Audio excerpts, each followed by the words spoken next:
미국 성인들의 47%나 쓰지 않은 선물 카드를 한 개 이상 갖고 있다고 밝혀 230억 달러어치나 되는 것으로 나타났습니다. 미국에서 온라인 헬스케어가 성행하고 있어 기존 헬스케어보다 편하고 싸다는 이점이 있는 반면 무분별한 약 판매로 부작용을 겪을 수 있다는 논란을 빚고 있습니다. 미국 경제의 체감 경기를 놓고 연착륙이 확실하다는 전문가들과 이미 불경기라는 미국민 다수의 의견으로 크게 차이나고 있습니다. 새해 1월 1일부터 미국 내 22개 주에서 최저임금이 오르게 됩니다. 미국에서 인간이 참여하지 않은 AI 저작권을 인정하지 않는다는 판결이 내려져 AI 저작권 논란이 시작될 예정입니다.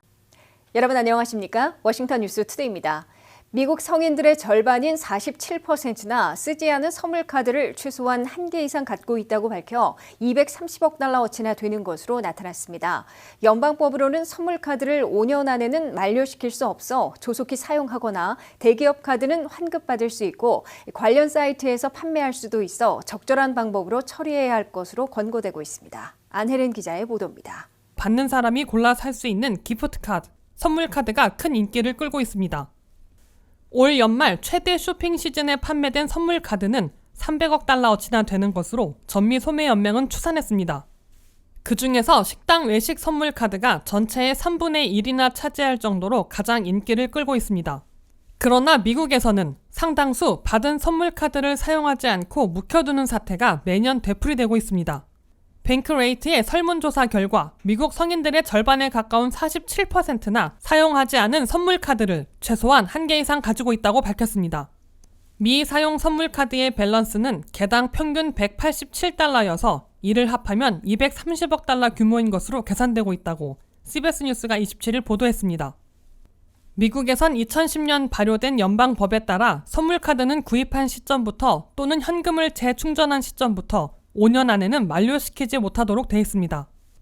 또한 뉴욕에선 주 법률에 따라 9년으로 늘리는 등 일부 주들에서는 연방 기준보다 더 유효기간을 증가시키고 있습니다. 다만 비자, 마스터카드 표시가 들어있는 선물 카드들은 1년 안에 쓰지 않으면 그 후부터 사용 시 인액티비티 수수료를 물게 됩니다. 이에 따라 사용하지 않는 선물 카드가 어떻게 처리되고 당사자들은 어떤 방법으로 처리해야 할지에 관심이 쏠리고 있습니다. 첫째, 쓰고 싶지 않거나 오랫동안 사용하지 않은 선물 카드는 cardcash.com, raise.com과 같은 사이트에서 선물 카드를 팔 수도 있고 싸게 구입할 수도 있습니다. 이들 사이트에서는 선물 카드에 있는 금액에서 1달러당 70센트 또는 80센트를 받고 팔 수 있어 현금으로 바꿀 수 있게 됩니다. 둘째, 스타벅스와 같은 대형 소매점들은 고객들에게 환급을 해주고 안 찾아가는 경우 각 주들과 협의해 공공 서비스에 쓰게 됩니다. 스타벅스는 지난해 사용 안 한 선물 카드 액수가 2억 1,200만 달러나 됐는데 고객들에게 환급해주고 그래도 청구하지 않은 거액은 공공 서비스에 사용하도록 기부했습니다. 50개 주와 워싱턴 DC에서는 사용 안 한 선물 카드에 대해 매년 평균 30억 달러를 고객들에게 리턴해주고 있다고 밝혔습니다. 자신의 선물 카드를 사용하지 않았고 환급을 받지도 않았는지 알아보려면 유일하게 지역 정부들이 공동으로 운영하고 있는 missingmy.com에서 조회해보면 됩니다.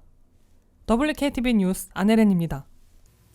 미국에서 온라인 헬스케어 회사들이 성행하고 있는데요. 기존 헬스케어보다 훨씬 편리하고 싸게 접근할 수 있다는 이점이 있는가 하면 무분별한 약 판매로 부작용을 겪을 수 있다는 우려도 제기돼 논란을 빚고 있습니다. 아마존과 코스트코, 월마트 등 대형 소매점들이 헬스케어 서비스에 뛰어든 데 맞춰 미국에서는 온라인 헬스케어 회사들이 우후죽순으로 생겨나 수억 달러씩의 매출을 올리고 있습니다.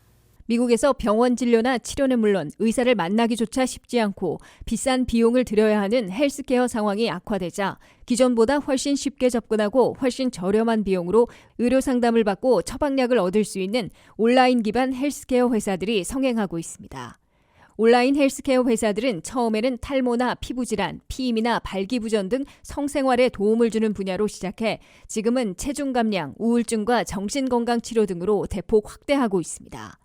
힘스닷컴의 경우 체중 감량 프로그램을 만들어 보험 없이 한 달에 79달러를 받고 상담과 식사, 약물 등을 통해 감량을 코치해주고 있습니다. 힘스닷컴은 현재 140만 명의 가입자를 갖고 있으며 2025년까지 연 매출을 12억 달러로 끌어올려 10년 만에 8배로 급증시킬 것으로 기대하고 있다고 밝혔습니다. 레모네이드 헬스닷컴에서는 분노장애, 우울증, 불면증, 발기부전 치료 등의 다양한 프로그램들을 내걸고 온라인 헬스케어 서비스를 하고 있습니다. 레모네이드 헬스닷컴에서는 불면증과 고혈압 등을 치료하는데 전문의 온라인 상담과 치료, 처방약 제공까지 패키지로 1년에 223달러를 받고 있습니다. 로닷코라는 회사는 탈모와 살 빼기, 피부질환 치료, 성건강 등을 온라인으로 진료받고 처방약을 배달받을 수 있는 프로그램을 운영하고 있습니다. 온라인 가입 기반 헬스케어 서비스 회사들이 성행하고 있는 데 대해 이점과 우려로 엇갈려 논란을 빚고 있다고 CBS 뉴스가 보도했습니다. 찬성론자들은 미국의 의료와 약품 체계가 현재 너무 접근하기 어렵고 너무 비싸기 때문에 불필요한 시간과 비용을 제외시키고 상담과 진료, 치료, 처방을 받을 수 있는 온라인 헬스케어가 미국민들에게 큰 이점을 가져다주고 있다고 지지하고 있습니다. 그러나 비판론자들은 이들 회사들은 온라인 약품 판매 회사에 그치고 있다며 전문의들의 신중한 상담과 진료, 약품 처방을 주장하고 있으나 무분별한 약품 제공으로 심각한 부작용을 확산시킬 우려가 있다고 지적하고 있습니다. 의료 전문가들은 전문의를 직접 만나 진료와 치료를 받고 약품까지 처방받아야 하는 환자들을 제외하고 단순한 상담과 처방약만 필요할 경우 조심스럽게 온라인 헬스케어 서비스를 이용해야 할 것으로 밝히고 있습니다. 특히 잘 알려지지 않은 온라인 가입 기반 헬스케어 서비스 회사보다는 아마존과 코스코, 월마트와 같은 대형 소매점들이 협약을 맺고 제공하고 있는 온라인 헬스케어 프로그램을 이용하는 게 더 안전하다고 전문가들은 권하고 있습니다. 미국 경제의 체감 경기를 놓고 연착륙이 확실하다는 전문가들과 이미 불경기에 빠졌다는 미국민 다수의 의견으로 크게 차이나고 있습니다. 전문가들의 70% 이상은 불경기 없이 물가를 잡는 연착륙을 확신하고 있는 반면 미국민들의 과반 이상은 이미 불경기라고 토로하고 있는 것으로 조사됐습니다. 한면태 기자가 보도합니다.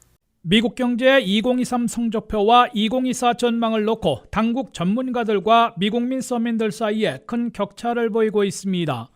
경제 분석가들의 다수는 당국의 경기 지표를 근거로 미국 경제와 올해와 내년 불경기 없이 물가를 잡는 연착륙하고 있는 것으로 확신하고 있는 반면에 미국민들의 과반 이상은 이미 불경기를 느끼고 있다고 토로하고 있습니다. 나베로 불리는 전미 비즈니스 경제학자 협회가 12월에 설문조사한 결과 응답자의 76%가 미국 경제가 올해는 물론 내년에도 불경기에 빠질 우려는 낮다고 대답했습니다. 뱅크 오브 아메리카 등의 경제 분석가들은 미국 경제가 냉각 위험은 남아있으나 불경기 없이 물가를 잡는 소프트 랜딩, 연착륙하고 있는 것으로 확신하고 있다고 CNBC가 보도했습니다. 연방준비제도는 12월 회의를 마치며 수정 제시한 경기 전망에서 미국 경제가 2023년 2.6% 성장해서 2024년에는 1.4% 성장으로 둔화되겠지만 플러스 성장을 유지할 것으로 내다봤습니다. 또한 PCE 물가는 11월에 2.6%까지 내려간 데 이어 2024년 말에는 2.4%까지 더 낮출 것으로 내다봤습니다. 이에 따라 2024년 한 해 0.25포인트씩 3번 모두 0.75포인트는 기준금리를 내릴 것으로 예고했습니다. 하지만 미국민들의 과반 이상은 체감 경기로 이미 불경기를 느끼고 있다고 반박하고 있습니다. 매스뮤추얼의 설문조사 결과 미국 성인의 56%는 이미 불경기에 빠졌다고 밝혔습니다. 미국민 소비자들의 34%는 올 연말 신용카드 사용 등으로 가계빚이 늘었다고 밝혔습니다. 미국 소비자들의 신용카드 사용 총액은 2분기부터 사상 처음으로 1조 달러를 넘어서 3분기 말 현재 1조 790억 달러를 기록하고 있습니다. 미 언론들의 여론조사에서도 바이든 경제에 따라 가계 재정이나 삶이 나아졌다는 미국민 여론은 30%대에 불과하고 나빠졌다는 비관론이 60%로 2배나 많은 것으로 나타났습니다. 챌린지 그레이가 미 업체들을 대상으로 조사한 결과 회사들의 29%는 2023년에 이미 일자리를 줄였으며 21%는 2024년에도 해고 계획을 갖고 있다고 밝혀 미국민들의 일자리가 불안해질 것으로 예고되고 있습니다. 미국 경제 체감 경기에서 큰 격차를 보이고 있어 조 바이든 대통령의 재선과 민주당의 다수당 유지를 위태롭게 만들고 있는 것으로 해석되고 있습니다. WKTV 뉴스 한면택입니다. 2024년 1월 1일부터 메릴랜드와 뉴욕, 캘리포니아 등 미국 내 22개 주에서 1,000만 명에 가까운 근로자들의 최저임금이 오르게 됩니다. 캘리포니아와 뉴욕, 서부 워싱턴주는 시간당 16달러로 오르고 메릴랜드, 뉴저지 등은 15달러대에 진입하게 되는 반면 이미 오른 버지니아는 12달러, 워싱턴 DC는 17달러를 유지하게 됩니다. 미국에선 2024년 새해 첫날부터 연례 행사인 최저임금의 인상이 거의 절반 지역에서 이루어지게 됩니다. 2024년 1월 1일부터 최저임금이 오르는 지역은 메릴랜드와 뉴욕, 캘리포니아 등 22개 주로 집계됐습니다.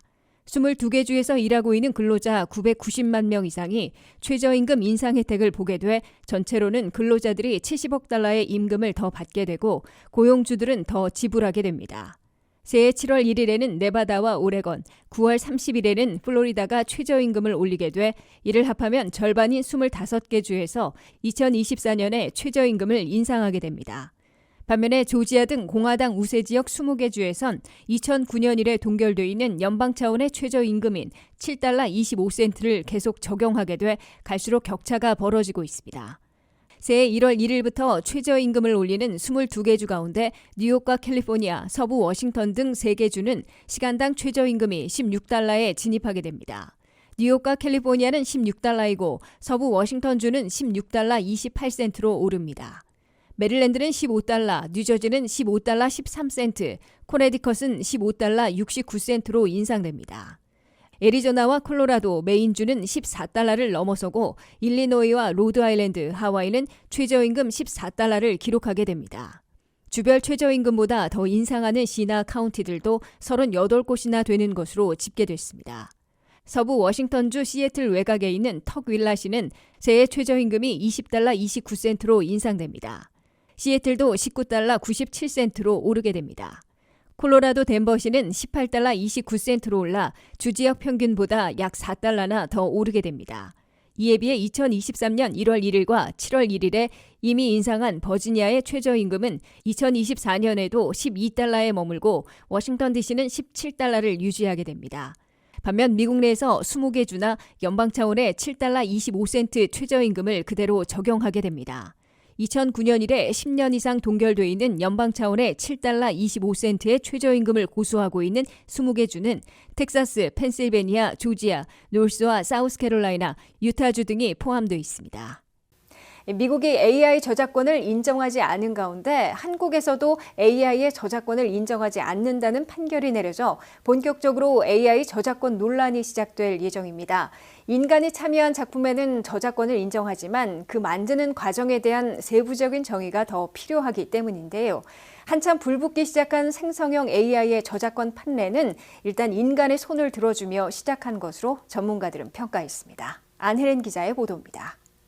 오랜 기간 연습하고 배워야 해 전문적인 영역으로 평가받아왔던 예술의 영역이 AI 덕분에 경계가 무너지고 있습니다.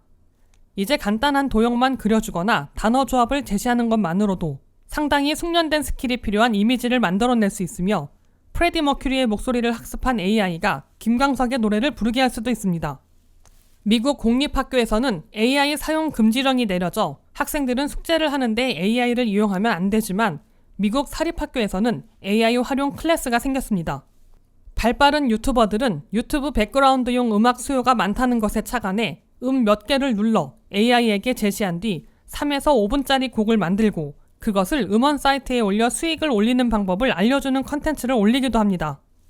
여기서 생기는 논의점은 AI를 이용해 만든 저작물의 창작권입니다. 워싱턴 DC 연방지방법원은 지난 8월 AI 저작권 등록을 거부한 미국 저작권청 USCO의 결정을 인정하는 판결을 내린 바 있고 한국도 이어서 AI 산출물에 대해서는 저작권 등록을 불허하기로 결정했습니다. 또한 AI가 원작자의 동의 없이 다른 작가의 그림을 학습했더라도 저작권 침해로 보기 어려운 것으로 10월 31일 판결이 내려진 바 있습니다. 이미 음원 사이트에 AI를 활용해 만든 음악이 팔려지고 있기 때문에 AI가 만든 저작물에는 저작권을 주지 않는다는 저작권법 판결과 맞지 않는다는 느낌을 줄 수 있지만 AI를 활용해 만든 음악을 팔 수 있는 근거는 저작권법에 예외 조항이 있기 때문입니다. 사람이 얼마나 참여했냐는 겁니다. 과거 유명한 판례로 원숭이가 찍은 셀카 사진에 저작권을 주지 않은 것처럼 인간이 개입하지 않은 작품에 대해서만 일관되게 저작권법을 인정하지 않아왔습니다. 미국의 첫 판례는 저작권 신청자가 실제 작품 생성에 전혀 개입하지 않았기 때문인 것으로 워싱턴 DC 연방지방법원은 밝혔습니다. 미국 저작권청은 AI가 생성한 대부분의 작품은 저작권이 없지만 AI의 도움을 받아 만든 인간의 작품은 경우에 따라 보호 대상이 될 수 있으며 인간이 창의적인 방식으로 수정 및 배열하는 등 인간의 창의적인 노력이 포함된 경우는 AI 도움을 받아 만든 작품으로 저작권을 주장할 수 있다고 설명했습니다. 반대로 내가 임의로 원 저작자에게 동의를 구하지 않고 AI에게 학습할 자료를 제공해 AI가 그 작품을 학습했다면 내가 AI에게 작품을 제공한 행위는 저작권법에 저촉되게 됩니다. 저작권 소송으로 합의를 유도해 돈을 버는 전문인들이 생겼고 과거의 도용도 언제든 소송이 가능한 만큼 AI의 저작권 시비조차 거대한 시장을 형성하고 있다고 전문가들은 밝혔습니다. WKTV 뉴스 안혜린입니다. 이상으로 워싱턴 뉴스투데이를 마치겠습니다. 시청해주신 여러분 고맙습니다.